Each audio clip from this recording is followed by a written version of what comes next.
Olá, meus amores! Sejam todos bem-vindos ao canal Escola Pequenos Passos.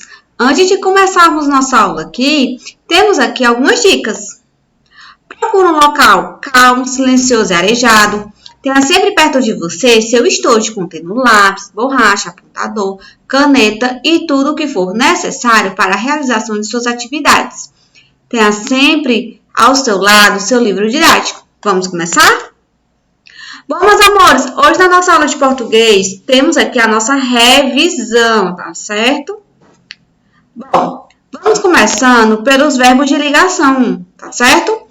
Os verbos de ligação são verbos copulativos ou verbos relacionais, não indicam a ação, e sim uma qualidade, estado ou classificação. Estes verbos fazem a ligação entre os dois termos, o sujeito e as suas características.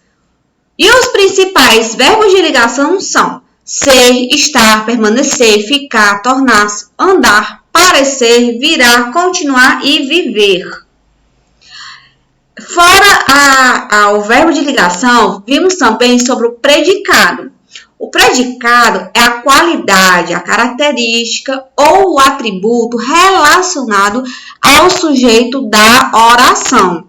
Eles são frequentemente representados pela classe de palavras dos adjetivos. O predicativo já é um termo da oração que faz parte do predicado, indicando qualidade, característica ou atributo relacionado ao sujeito ou ao objetivo. Quando o predicado for construído pela estrutura sujeito, verbo de ação, complemento verbal, predicativo do objeto, o predicado será chamado de verbo nominal. A formação do predicado, verbo nominal. O verbo, ele tem um significativo que atua como um dos núcleos do predicado, que é verbo nominal. E ele pode ser transitivo ou intransitivo, certo? O nome que atua como o outro núcleo do predicado verbo nominal, ele pode ser uma qualidade do sujeito, certo? Ou indicar uma qualidade do objeto direto, certo?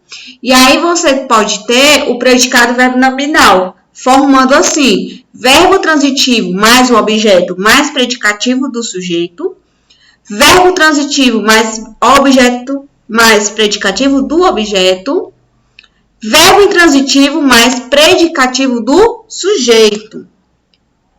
Bom, para o predicativo que a gente já falou, né? Temos também aí a questão do acento, certo? Com o novo acordo ortográfico, definiu a eliminação do acento gráfico diferencial para grande parte das palavras, né? Então, nós temos aí algumas palavras, né, antes e depois do acordo. Então, você percebeu que essas palavras continuam da mesma maneira, né? Tanto antes do acordo como depois. Então, essas palavras, elas se enquadram, né, nessa regra. Então, o por com acento, né, circunflexo, ele é o quê? Um verbo, certo? Por sem acento, ele é o quê? Uma preposição. E o pode, né, é uma flexão do verbo poder na terceira pessoa do singular do pretérito do indicativo, tá certo?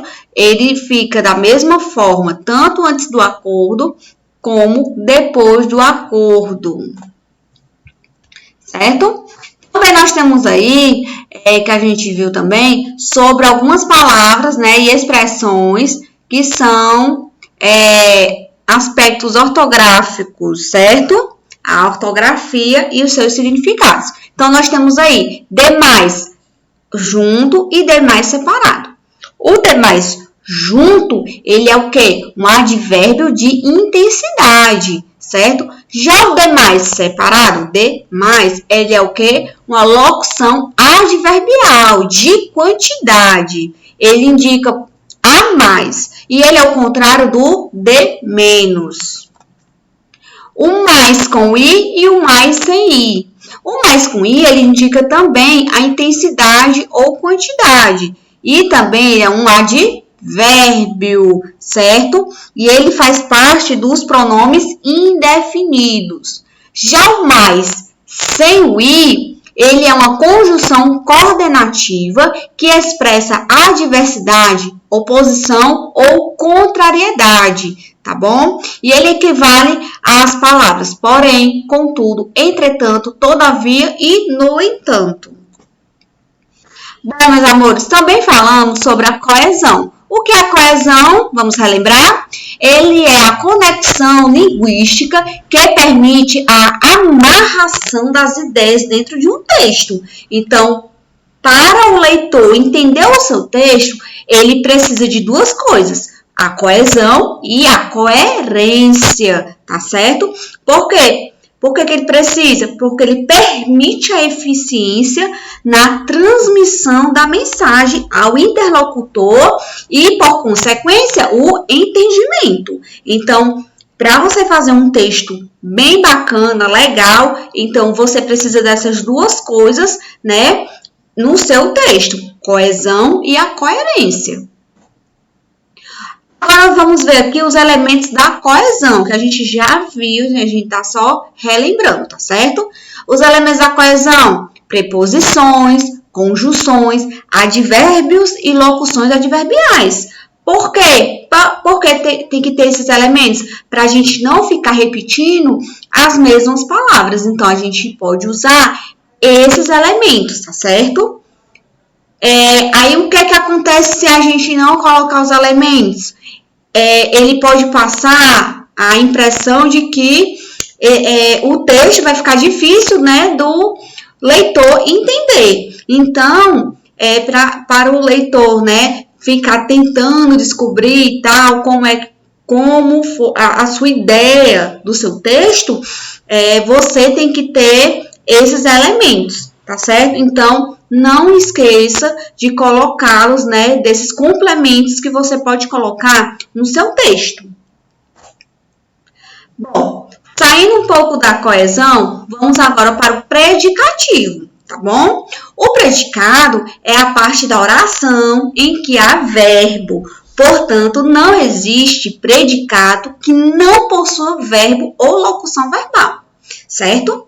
O predicado é essencial para a oração, pois é esse termo que traz todas as informações sobre o sujeito, tá bom? Então, no caso das orações sem sujeito, o que deve ser considerado é o processo verbal em si, tá bom? Que a gente já viu aqui sobre o sujeito, que tem alguns tipos de sujeito, né? Então, tem também o sujeito, a oração sem o sujeito, que é o sujeito indeterminado.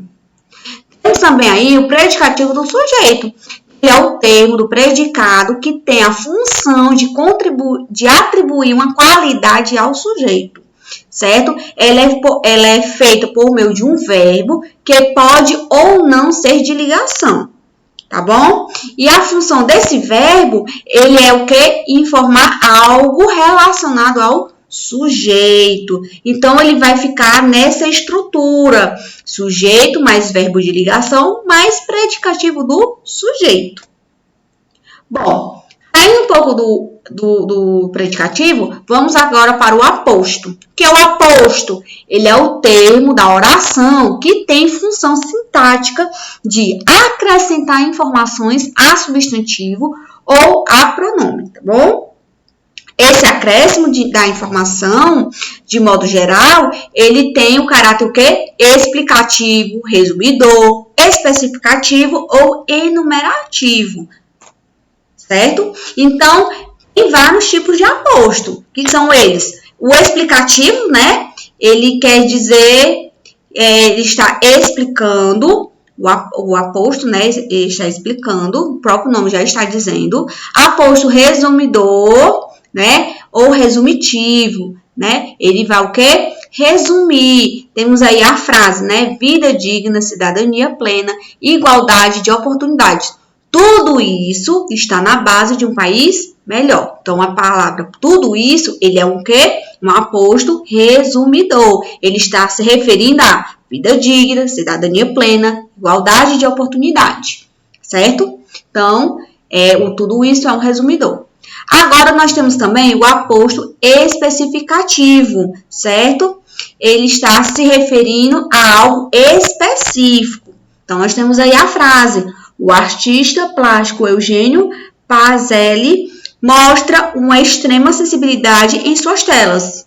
Quem mostra sensibilidade em suas telas?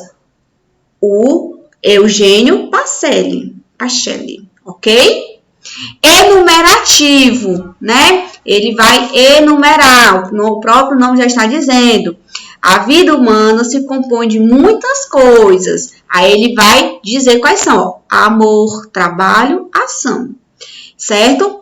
Ele também pode ser antecedido das expressões como a saber, isto é, por exemplo, ou seja, certo? Bom, falamos sobre o aposto, vamos falar agora sobre o vocativo, né? Que eles andam ali de mãos dadas, certo?